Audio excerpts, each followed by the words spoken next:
The Liberal government's latest spring economic update is an admission of failure, with a $67 billion budget deficit, and Poilievre's fake conservative opposition were asking for a $31 billion budget deficit. Pierre Poilievre, who claims to be fiscally responsible, won't ask the government to balance the budget. Let me explain the deadly borrowing spiral Ottawa has locked us into. The federal government collects about $54 billion per year in GST.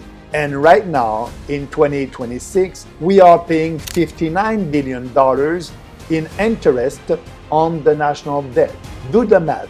Every single dollar of GST you pay is being flushed away just to service the interest on Ottawa's reckless borrowing. And it will get worse. The interest costs are projected to grow to $81 billion in 2029. The more the government spends, the more it borrows, the more it costs to borrow, and the more it has to borrow just to pay the interest on what it already borrowed. The Liberal government just hiked program spending by 4.5% this year alone. The deficit will stay above $50 billion through 2031. The gross debt, what both federal and provincial governments finance in markets, is now 110% of GDP, higher than Germany, higher than UK. This is a recipe for financial disaster.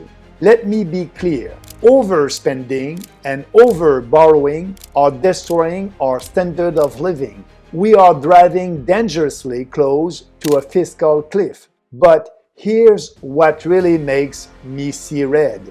The Liberals won't balance the budget. The Conservatives do not argue to balance it. Neither has the courage to cut. Neither will save your future. The People's Party commitment is to balance the budget in 1 year. Yes, in only 1 year. It's not unrealistic. It's entirely feasible. Here's how. By abolishing all corporate subsidies, by cutting Indigenous affairs funding and bureaucracy in half, by cutting equalization payments in half, by eliminating all financial support to the media, by ending federal funding for provincial and local infrastructure, by abolishing funding for sex change surgeries and gender ideology programs, by eliminating all foreign aid, by ending all funding for the war in Ukraine, by canceling national daycare, pharmacare, and dental care. They're all provincial responsibilities. By withdrawing from UN commitments and organizations that threaten our sovereignty, by abolishing the interim federal health program that pays for health care for asylum seekers,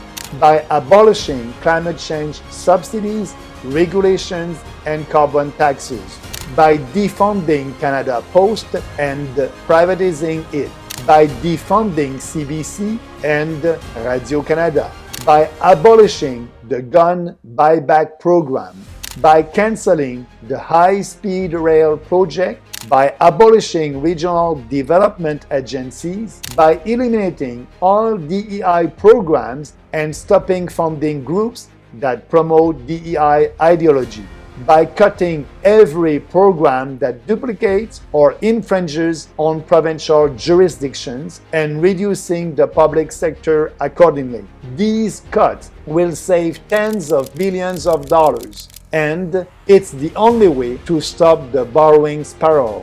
The deficit will disappear in 1 year, and your standard of living will stop its long, painful decline. But we can only do this if we break the liberal-conservative cartel. Neither establishment party will propose cuts such as these. They are in the business of buying votes with borrowed money. not the People's Party. We are doing politics differently by telling the truth and following our principles. We are running out of time. Every day Ottawa keeps spending, your purchasing power shrinks. Help us to force a real debate about balancing the budget by making a tax-deductible donation to the People's Party at peoplespartyofcanada.ca. Stay strong and free.